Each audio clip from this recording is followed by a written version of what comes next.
Il y a un an, quasiment jour pour jour, nous évoquions ici le rôle de la BCE, la Banque Centrale Européenne, dans la période post-Covid. À l'époque, la BCE et la Fed, son pendant américain, n'augmentaient pas leurs taux.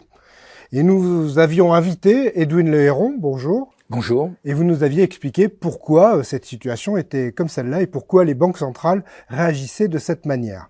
Un an plus tard, la situation a changé.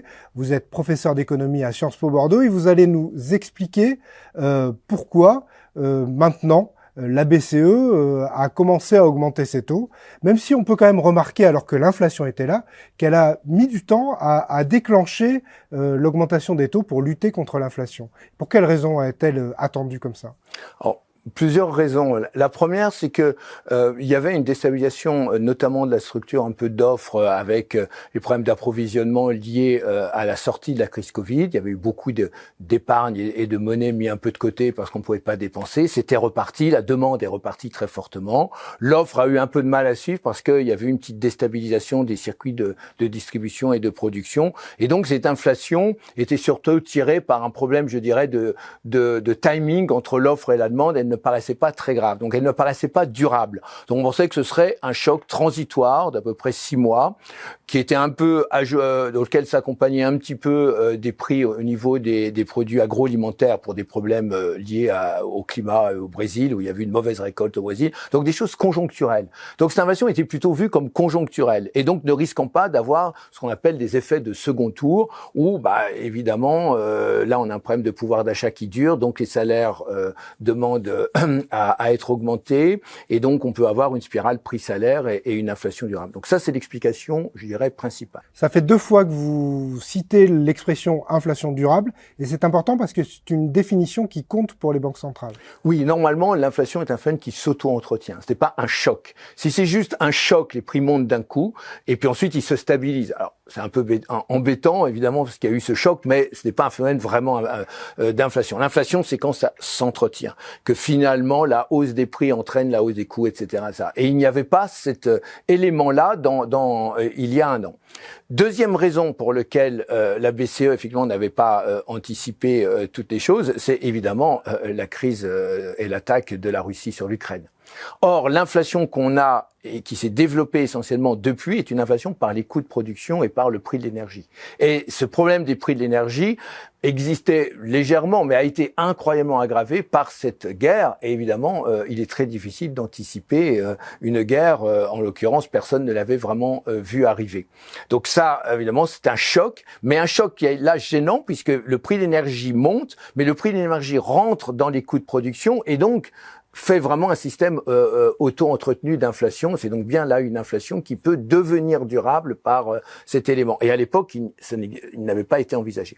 Puis le troisième élément, c'est que il y avait une crise Covid qui avait été une grande violence. Et cette grande violence de la crise Covid faisait que on avait dû faire des plans de relance budgétaire extrêmement importants, avec donc de gros niveaux de dette publique, qui avait un peu fragilisé les structures d'endettement public des différents pays européens. Et la BCE avait tout fait pour maintenir à des niveaux supportables, soutenables, ces dettes publiques. Or, évidemment, une montée des taux d'intérêt est donne un choc sur ces dettes publiques, puisqu'elle augmente le coût de ces dettes publiques, qui avaient fortement monté pendant le Covid. Et donc, plus on retardait la montée, mieux c'est. Donc, ces trois éléments jouaient dans l'idée de ça va être juste une inflation transitoire, on va attendre. Je rajouterai enfin un dernier élément plus théorique, c'est que souvent les banques centrales s'intéressent non pas à l'inflation que l'on constate, comme nous tous les jours, mais à l'inflation anticipée. À la rigueur, si il y a de l'inflation, mais que les gens n'anticipent pas qu'il y ait de l'inflation, c'est pas grave. C'est un peu un point de vue théorique. Ce qu'on considère, c'est quand les gens pensent qu'il y a une inflation et que ça devient un vrai problème, qu'ils l'anticipent, qu'ils demandent évidemment des hausses de salaire, qu'ils vont monter les prix pour un entrepreneur, que les marges vont augmenter, etc. Or, dans les anticipations d'inflation à l'époque, on ne voyait pas l'inflation. Donc l'idée, c'est si on tient 6 mois, 8 mois, elle va redescendre après l'effet Covid, et finalement, on n'aura pas eu besoin de durcir les choses. Là-dessus arrive février 2022, la crise, et là, évidemment, une dynamique beaucoup plus forte. Pour vous, il n'y a aucune responsabilité dans l'existence de plans de relance, donc ce que les gens appellent la planche à billets qui a tourné à plein régime pour aux États-Unis, tout comme en Europe et en France, pour sauver les entreprises pendant la période Covid. C'est pas une inflation due à la planche à billets pour faire un énorme raccourci. Non. En Europe, clairement non. Aux États-Unis, un peu. C'est-à-dire qu'aux États-Unis, effectivement, on a eu une situation qui était déjà d'assez forte croissance avant le Covid et que les politiques de Trump avaient vraiment boosté par des politiques budgétaires extrêmement expansives quand ils étaient déjà au plein emploi. Donc, booster l'économie en plein emploi, ça, c'est très clairement, ça crée des tensions sur les salaires, etc. Donc, il y a eu une responsabilité des politiques de relance de Trump au même moment où les politiques monétaires étaient incroyablement accommodantes. L'ensemble a entraîné un excès de demande, d'où une inflation qui est née plus vite aux États-Unis et qui vient bien d'un excès de demande. On avait vraiment boosté les demandes à un moment où l'offre ne pouvait plus suivre et où l'offre a été freinée par les problèmes de crise Covid, de circuits de distribution, de la crise Covid en Chine, qui faisait que beaucoup de choses qu'ils consomment viennent de là, et donc on a eu un excès de demande. Donc je dirais qu'aux États-Unis, plutôt que planche à billets, je dirais un excès de demande traditionnel de l'inflation. En Europe, c'était pas le cas parce qu'une grande partie des plans de relance qui ont été faits pendant le Covid ont été épargnés puisque les gens ne pouvaient pas les dépenser et donc ils ne sont pas rentrés dans la consommation. Il n'y a pas eu d'excès de demande, ils ont épargné. Deuxième chose, une bonne partie de ce qui avait été fait avant le Covid où il y a eu des plans de création de terre, c'est surtout de la création de terre de monnaie banque centrale. C'était pour aider la stabilité financière et que les banques peuvent se payer entre eux. Donc la monnaie banque centrale, le quantitative easing, j'en ai parlé dans la précédente vidéo, évidemment, ont été massives puisqu'on est passé de 1000 milliards à aujourd'hui 8500 milliards de monnaie banque centrale au passif de la banque centrale. Mais cette monnaie banque centrale n'a pas entraîné une création monétaire. Donc, il n'y a pas de planche à billets parce que cette monnaie banque centrale est utilisée par les banques. Et quand cette monnaie a été utilisée par les banques, elle a essentiellement été utilisée pour acheter de la dette souveraine, donc pour financer les plans effectivement en Covid, mais qui ont maintenu une structure de demande, mais sans que finalement il y ait de tension de l'offre puisque les gens l'ont épargné. Ils auraient voulu absolument consommer, on aurait eu ce problème, je suis d'accord. Mais ils ne l'ont pas consommé parce qu'ils ne pouvaient pas le faire. Et au moment où la fin du Covid est arrivée, où ils ont commencé à consommer, comme l'énergie a commencé à monter à ce moment-là, on sait pourquoi, finalement ce qu'ils avaient épargné est beaucoup parti dans le coût de l'énergie et donc ce n'est pas vraiment ça qui explique l'inflation par un excès de demande. Donc je dirais qu'en Europe, l'inflation est essentiellement liée à des problèmes d'énergie, de matières premières plus généralement, et puis de produits agroalimentaires. Ça rentre dans les coûts de production. Ça fait évidemment de l'inflation. Ça a été accéléré par la crise russe à tout niveau. Et plus les pays étaient liés, je dirais, à la Russie, plus ça a été fort. Et donc, c'est une inflation par les coûts de production. Dernier élément très fort en Europe qui change totalement la donne avec les États-Unis, c'est que les États-Unis sont dans une dollar, leurs coûts sont en dollars et tout est en dollars. Nous, les matières premières essentiellement et le pétrole et l'énergie sont payés en dollars. Donc, il y a eu un effet de taux de change. Or, comme les États-Unis ont réagi plus vite que la BCE, eh bien, les taux ayant monté, il y a eu effectivement des capitaux qui sont partis vers les États-Unis, donc une amélioration assez forte du taux de change. Et donc, ce taux de change a aggravé le coût du coût énergétique. Donc, on a rentré beaucoup d'inflation par le taux de change. Donc, c'est une inflation par l'énergie et par aussi le dollar. D'où le fait, effectivement, que la BCE a dû réagir et je pense qu'elle aurait dû réagir plus tôt, le faire, puisque ce que je viens d'expliquer était vrai pour jusqu'en février, mais pas à partir de mars quand la Fed montre les taux. Donc la BCE, qui a attendu juillet, aurait pu commencer dès le mois de mars, ou au moins à sa deuxième possibilité, qui était le mois de mai. Oui, parce qu'on a l'impression que la BCE a mis du temps à réagir, mais finalement, c'est quoi? C'est 3-4 mois de délai. C'est-à-dire, les États-Unis ont réagi au mois de mars, donc dès l'invasion russe immédiatement par 0,25, puis 0,50, puis 4 fois 0,75. Donc une montée très forte. On considère qu'une hausse de 0,75 est extrêmement forte. Et on peut, je vous rappelle, changer les taux que tous les mois et demi. Donc ça fait un délai. La BCE n'a pas réagi en mars, avril, mai. Elle aurait pu le faire en mai, juin. La séance d'après était en juillet, et en juillet, ils ont fait 0,5, puis 0,75 fin août, et puis 0,75 là, en septembre, et 0,75 en octobre. Donc, on voit que la BCE s'y est mis maintenant à coup de 0,75 aussi, mais elle a perdu 3-4 mois. Or, pendant ce délai, eh bien évidemment, une partie des capitaux ont continué à aller plutôt vers le dollar, abandonnant les monnaies périphériques, abandonnant l'or, et donc allant plutôt vers le dollar. Et l'idée aujourd'hui, c'est bien d'ancrer assez largement l'euro sur le dollar pour que cette vol vers la qualité, comme disent les économistes, c'est-à-dire qu'on cherche où on va aller pour un actif qui n'est pas risqué et qui rapporte. Aujourd'hui, c'est à nouveau le bon du Trésor américain qui a été très discrédité. On n'a pas de bon du Trésor européen, on n'a que des bons nationaux. Donc ça, c'est une première faiblesse de l'Europe. On aurait des bons européens, on aurait très clairement une énorme demande. Mais ces bons nationaux peuvent être une alternative dans la mesure où il y a pour l'instant pas d'autres zones. C'est plus l'Angleterre aujourd'hui qui peut être une zone de repli, ce n'est pas le Japon, c'est pas.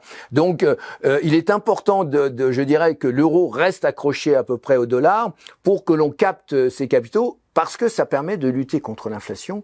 Tant que l'euro suit le dollar, le coût de l'énergie n'augmente pas. Pour le commun des mortels, ce lien entre le dollar et l'euro, il se constate avec le taux de change. C'est-à-dire que quand on dit que l'euro baisse, c'est que les investisseurs vont acheter plutôt du dollar. Et pour que les gens achètent de l'euro, il faut augmenter les taux. Oui, parce que le taux d'intérêt est le rendement de la monnaie. Donc, pendant cette période que l'on a analysé déjà, donc on appelait les politiques non conventionnelles, tous les taux étaient à zéro. Donc, les monnaies, il n'y en a pas une qui rapportait plus que l'autre. Donc, on arrive à une sorte d'équilibre. Et à ce moment-là, l'euro et le dollar étaient plutôt autour de 1,20. On était à 1,20. Les États-Unis ayant sous les impulsions de Trump une croissance plus forte et tout, ben finalement la puissance économique américaine s'est réveillée plus vite que nous et donc les gens ont préféré le dollar. Et quand ils sont mis à augmenter les taux d'intérêt plus vite, c'est l'économie américaine allait bien, plein emploi. Les alternatives paraissaient moins évidentes parce que très clairement la Chine, d'un point de vue financier, est en très forte instabilité. On ne parle pas de la Russie où on ne peut plus y aller. L'Angleterre est très fragilisée par la sortie du Brexit. Donc finalement, les États-Unis réapparaissaient comme l'actif sans risque. Et comme en plus c'est un actif qui cette fois se mettait à rapporter des taux d'intérêt plus élevés, il y a eu beaucoup de capitaux qui viennent. Et quand les capitaux arrivent, eh bien non, ça renforce la monnaie dont la valeur monte. Et on est passé en gros à 1 euro égale 1 dollar, alors qu'avant c'était 1,20 €. Et donc évidemment, notre pétrole a augmenté d'autant puisqu'on le paye. Alors avec la Russie, on le payait en partie en euros.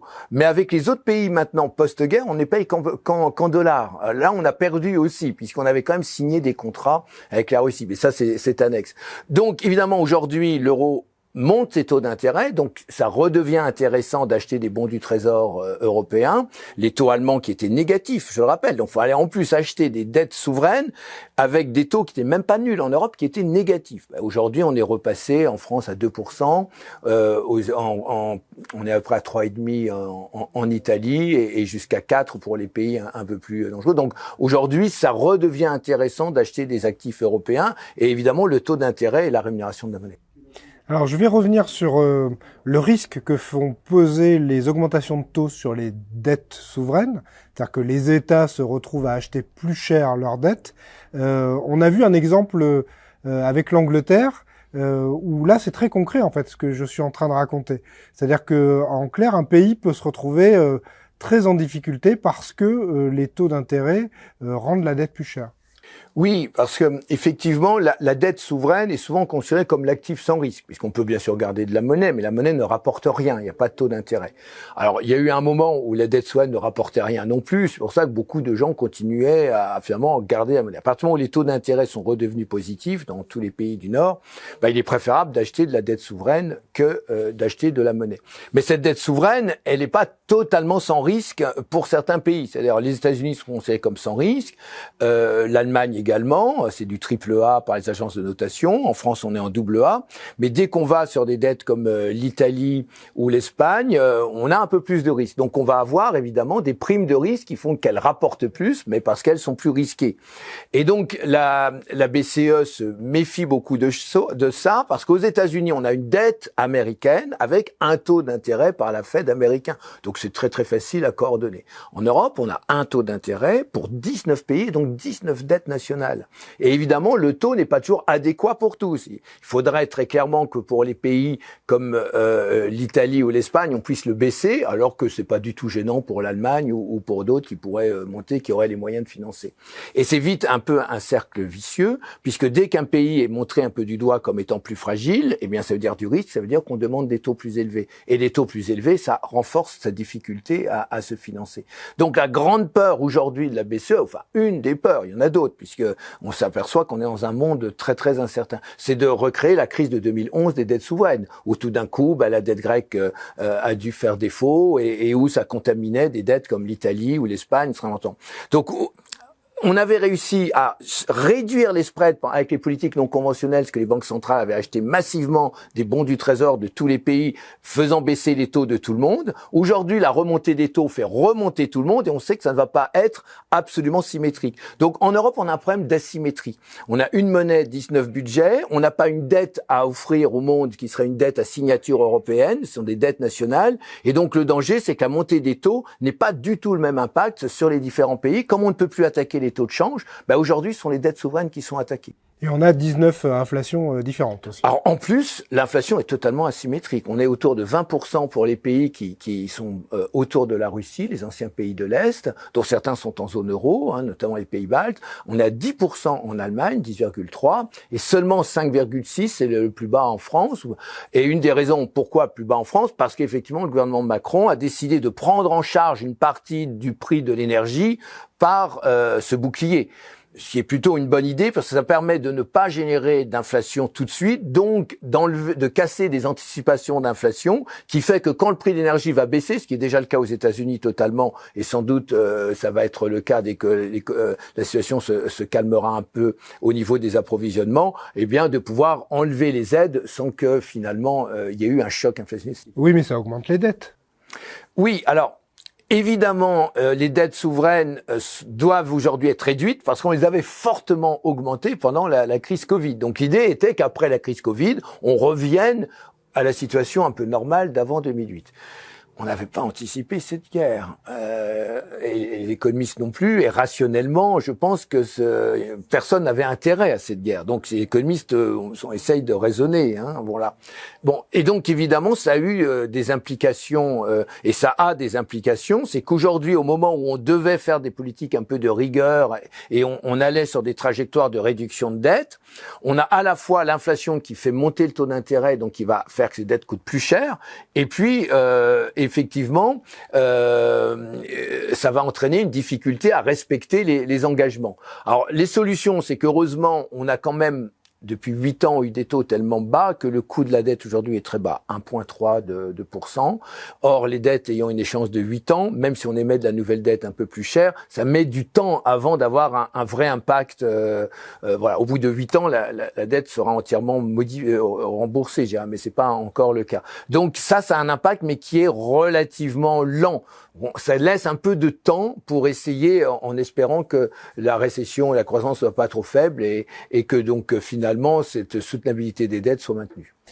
Vous êtes post-keynésien, donc j'imagine que le bouclier tarifaire, ou en tout cas l'aide de l'État pour que le citoyen, les entreprises paient moins cher leur énergie, c'est quelque chose que vous trouvez plutôt bien. Oui, complètement, parce que croire que les prix de marché vont parfaitement à chaque fois être les bons prix, c'est une erreur. Est-ce que le bon prix actuellement de l'énergie, c'est le prix lié à un chantage géopolitique? Pas obligatoirement, voilà. Donc ou au dysfonctionnement d'un parc nucléaire. Voilà, ou au dysfonctionnement d'un parc nucléaire. Donc il y a un moment, plutôt que d'encaisser un choc qui serait un choc effectivement très fort et où finalement on aurait de l'inflation, qui entraînerait ce que j'ai appelé l'inflation de second tour. Il faudrait augmenter les salaires pour maintenir le niveau de vie de beaucoup de Français qui souffrent, parce que souvent ceux qui souffrent le plus de l'énergie sont les plus faibles. C'est ceux qui n'habitent pas en ville, qui habitent dans les périphéries, qui ont besoin de se déplacer en voiture. Donc les classes moyennes faibles, exactement ceux qui ont amené le mouvement des Gilets jaunes, c'est eux qui souffrent le plus. Donc pourquoi les faire souffrir par de l'inflation et en disant on va compenser par des hausses de salaire qui ne sont pas du tout d'ailleurs assurée. Il est mieux finalement de prendre en charge politiquement et publiquement cela. Alors c'est vrai qu'il faut aujourd'hui essayer d'orienter les aides vers ce public et ce n'est pas très facile, mais c'est mieux.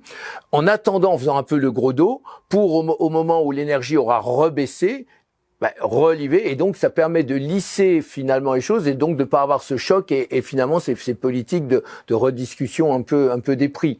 Il est préférable finalement d'avoir un traitement dans le temps, et ça seul l'État est capable de le faire, puisque aujourd'hui on doit rajouter d'ailleurs que le prix de l'énergie est un prix qui n'est pas un prix comptant de l'offre et de la demande. Ce sont des prix anticipés par les marchés à 6 mois, ce sont des prix spéculatifs. Un baril de pétrole est échangé une trentaine de fois avant d'arriver au port, et ces 30 fois ne sont que de la pure anticipation. Donc il suffit qu'il y ait une mauvaise nouvelle pour que les prix surréagissent. Une bonne nouvelle, ça chute de manière totalement exagérée. Donc le marché ne détermine pas un vrai bon prix, traduit un prix d'anticipation spéculative qui est extrêmement volatile. Or on a besoin dans l'économie, et notamment quand on traite de prix et d'inflation, d'avoir plus de continuité.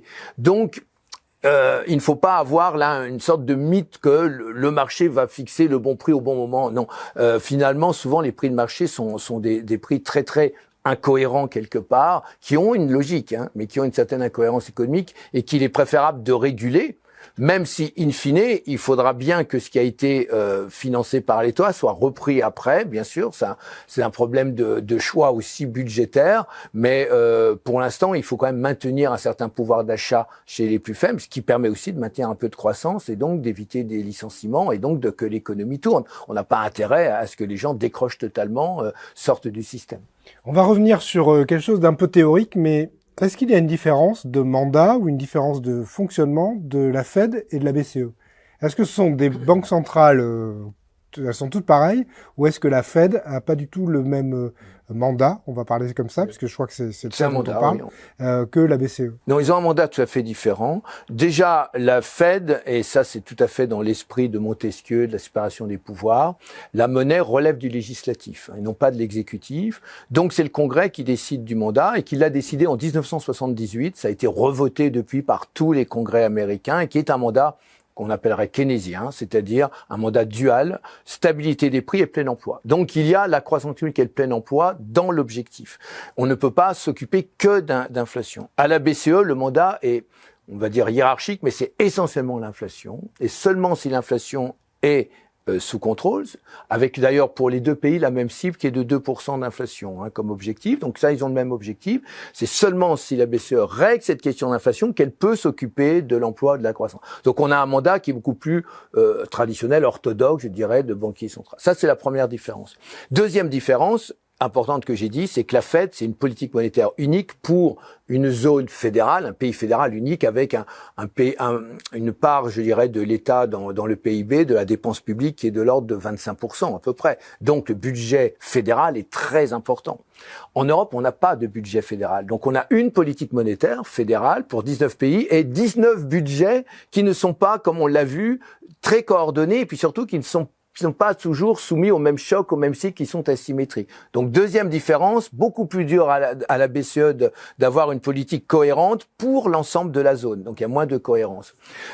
Troisième différence, effectivement, c'est que on ne peut pas changer le mandat à la BCE puisque nous ne sommes pas un État fédéral avec un congrès fédéral, on a bien un Parlement européen, mais on est lié à des traités nationaux, entre nations, ce qui fait que si on veut changer les statuts, ce que doit faire la BCE, ce n'est pas le Parlement européen qui peut le faire, il n'a aucun mandat dessus, c'est changer la totalité des traités qui doivent être ratifiés par les pays, et pas seulement d'ailleurs par les 19, par les 27. Donc on a quelque chose de beaucoup moins flexible en Europe que aux États-Unis. Aux États-Unis, ils peuvent changer le mandat dans la nuit, ils peuvent changer de président de la Fed dans la nuit, ils peuvent lui demander de partir, le faire démissionner, ce qui est impossible en Europe. Aux États-Unis, ils sont nommés pour 4 ans renouvelables, donc des cycles plus courts. En Europe, c'est 8 ans non renouvelables et pendant ces 8 ans, on ne peut pas y toucher. Donc on a un mode d'organisation institutionnelle différent, un mandat différent et puis surtout une organisation économique beaucoup plus asymétrique. C'est sans doute plus difficile de faire de la politique monétaire en Europe. Ce qui explique sans doute aussi la réaction un peu en retard de la BCE. Bien sûr, parce qu'aujourd'hui, la question des dettes souveraines et de cette asymétrie préoccupe beaucoup la Banque centrale européenne. Alors, Quand on est investisseur patrimonial particulier, on essaie, un peu comme les autres investisseurs plus aguerris, d'anticiper les choses. Et donc il y a notamment une chose qu'aimerait bien anticiper la plupart des investisseurs, c'est ce moment de retournement quand les banques centrales cesseront d'augmenter les taux, voire commenceront à les diminuer. Est-ce qu'il existe, vous êtes économiste, est-ce qu'il existe une formule mathématique, est-ce qu'il existe quelque chose d'un peu tangible qui permettrait de prévoir ce retournement plutôt que de faire ça au doigt mouillé ou à l'anticipation comme font beaucoup les traders? Alors oui, il y a une formule qui a été popularisée par l'ancien ministre des Finances américain qui l'a publiée en 1993, qui s'appelait Taylor et qu'on appelle la règle de Taylor. Cette règle de Taylor a été reprise par Bloomberg, par les sites financiers, et qui l'utilise comme une manière de calculer le taux de la politique monétaire. D'ailleurs, c'était une formule qui avait a posteriori modélisé ce qu'avait fait Greenspan à la Fed pendant 4 ou 5 ans. Et donc cette règle de Taylor s'est popularisée dans toutes les banques centrales, chez les économistes, en université, etc. Alors, que nous dit cette règle de Taylor? C'est que le taux d'intérêt de la Banque centrale doit arbitrer entre deux écarts. C'est l'écart de l'inflation à la cible d'inflation. Donc, la cible, c'est 2%. Donc, est-ce que l'inflation est en dessous de la cible ou au-dessus? Si l'inflation est en dessous de la cible, ça veut dire que l'écart est négatif, il faut baisser les taux. Dès que l'inflation est au-dessus, on doit monter les taux. Donc, il y a 1 an et demi, il fallait baisser les taux, on était en dessous de 2%. Maintenant, avec 10, il faut les monter. Et donc, il y a un coefficient face à. Et un deuxième écart, c'est l'écart dit de production, output gap en anglais, c'est-à-dire l'écart entre le niveau de chômage d'équilibre et le niveau de chômage constaté, ou le niveau de la croissance d'équilibre, qui est calculé pareil, ou la croissance constatée. Par exemple, aux États-Unis, aujourd'hui, on est plutôt à un niveau de croissance au-dessus de la croissance d'équilibre. Donc, l'output gap est positif, donc négatif, donc il faut monter les taux d'intérêt. L'inflation est très largement au-dessus, il faut monter les taux d'intérêt. Alors, on y rajoute dans la règle de Taylor initiale, il y avait un petit chiffre qui était 2%, que depuis on a théorisé, qui serait le taux d'intérêt d'équilibre réel, c'est-à-dire le taux d'équilibre moins l'inflation anticipée. Bon, qu'on évalue à 2%, que maintenant c'est un économiste évalue un petit peu moins, mais qui est là. Et ça, c'est dans la formule. Et donc, c'est seulement l'arbitrage essentiellement entre ces deux taux. Alors, jusqu'en 2008, toutes les banques centrales utilisaient cette formule, et ça marchait très très bien. Mais après 2008, quand on calculait le taux d'intérêt par règle de Taylor, on arrivait à ces fameux taux négatifs. Ils nous disaient, faut être à -5, à -6. Et la Fed n'a jamais réussi ou n'a pas voulu en tout cas le faire, on est resté à 0. Donc les règles de Taylor avaient été mises de côté. Et puis évidemment, aujourd'hui, les taux remontent, l'inflation repart, et on recalcule la règle de Taylor. Alors, si on calcule la règle de Taylor aujourd'hui, on arrive aux États-Unis à peu près des taux qui devraient être à 12,5%. C'est ça, c'est l'histoire des 2% au-dessus de l'inflation. Voilà. Finalement, c'est assez simple. Ça serait beaucoup plus simple de le faire comme ça. Alors, ça, c'est la règle de Taylor de base. Si on prend une règle de Taylor de base, comme j'ai dit, parce qu'après, j'ai montré qu'elles ont évolué, on serait à 12,5 à peu près aux États-Unis et pratiquement ou même, oui, on est même peut-être à 13,5 et 12,5 en Europe. Enfin, on en est très loin puisqu'on est à 3% aujourd'hui du taux nominal, 3,75 aux États-Unis avec les 4 mentions, ils sont à 3,75 et on est à 2% en Europe. Donc, faudrait monter très très fort. Mais évidemment, dedans, il y a l'inflation. Or, l'inflation est en train de s'inverser. Donc, aujourd'hui, on monte parce que la règle de Taylor nous dit de monter, mais plus on va monter, plus l'inflation va être cassée et plus cet écart va se réduire et moins on aura besoin d'avoir un taux élevé. Donc, aujourd'hui, il nous dit il faut monter et puis si ça marche, eh bien, l'inflation constatée va être plus faible, la croissance va être calmée, voire même les États-Unis qui sont en train de rentrer en récession. Et donc là, ça veut dire que la règle de Taylor vous dit il faut le baisser. Et donc, on va sans doute arriver à un moment où la règle de Taylor donnera le taux d'équilibre. Pour l'instant, on est simplement sur une trajectoire indiquée. Alors, ces règles de Taylor ont été affinées quand même depuis 93. Notamment aujourd'hui, on ne tient pas tellement compte de l'écart entre l'inflation et l'inflation cible, mais l'inflation anticipée et l'inflation cible. On remplace l'inflation qu'on a par l'anticipation. Et si on fait ça, on a des règles de Taylor beaucoup plus basses parce que l'inflation anticipée aujourd'hui à 5 ans est à 2,5 en Europe, ce qui est très peu, et l'inflation à 5 ans aux États-Unis est à 3,5. Donc si on remplace 10% d'inflation par 3,5 et en France 2,5, on s'aperçoit qu'on n'a pas pas besoin de monter autant. Donc, ceux qui sont plutôt à dire c'est l'inflation anticipée qu'on doit mettre dans la formule, nous donnent des résultats un peu plus faibles, et c'est plutôt eux qui ont aujourd'hui le vent en poupe.